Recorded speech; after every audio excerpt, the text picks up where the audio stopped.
Afternoon friends, আজকে আমাদের লাঞ্চে আমি রান্না করেছি। প্রথমেই চাটনি দেখাচ্ছি, চাটনি টমেটোর লাল লাল চাটনি। আরও অনেক কিছু রয়েছে, এখানে রয়েছে হচ্ছে মাছ রয়েছে, এখানে মাছ রয়েছে নিচে, তারপরে ফুলকপির তরকারি রয়েছে, এটা ভাজা রয়েছে, এখানে ডাল রয়েছে, আর এখানে হচ্ছে যেটা আমি স্পেশালি আজকে বানাবো সেটা হচ্ছে বেগুন ভর্তা।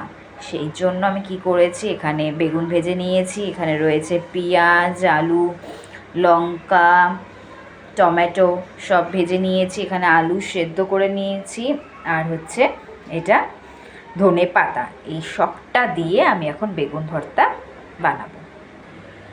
এই দেখো, আমার বেগুন ভর্তা রান্না করা একদম রেডি হয়ে গেছে। গরম গরম ভাতের সাথে শীতের দুপুরে একেবারে জমে যাবে। তো যারা যারা খেতে চাও চটপট চলে এসো।